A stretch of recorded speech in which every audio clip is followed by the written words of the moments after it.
Hello, salaamu calaykum, hambal iyo Somaliland. Nin la yidhaahdo Michael Robbins oo American ah oo ay aada isugu dhow yihiin xulufada Donald Trump ayaa oo Somaliland dhowr jeer yimi oo ina jecel ayaa aada dabada uga riixaya Donald Trump inuu noqdo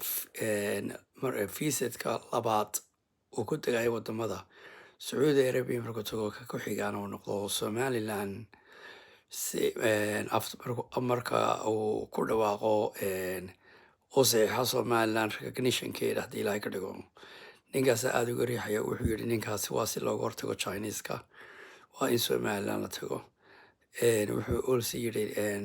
Donald Trump waa inuu ka dhigaa symbolic Somaliland tegis imaadankeedu iga raalihooda hadalkii baa iga yaraa kala khaldamay farxaddii baa meel kasta iga soo baxday marka wuxuu yidhi waa si looga hortago Chineska horta runtii marka la eego arrintan iyaga inoo baahan nimankani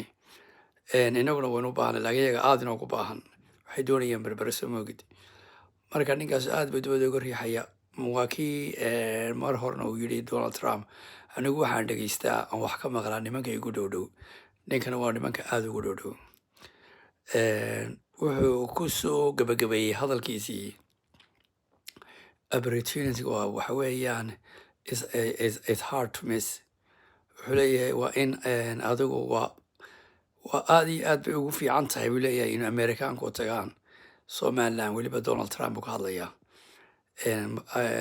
marka uu saxiixo recognitionka wuxuu yidhi in badan ayaynu ka shaqeynaynay wuxuu ku soo gabagabeeyey in badan ayaa laga shaqeynaya Mareykanku shaqeynayeen waxa u wanaagsan Muqdisho laakiin aanay ka shaqeynaynin waxa u wanaagsan America khayr baa haddana soo kordhaya asalaamu calaykum subscribe commenka ku qoro walaal waxaad doonaysaan inaan idiin soo ogaadana iisoo sheega commenka igu soo sheega aad baad u mahadsantihiin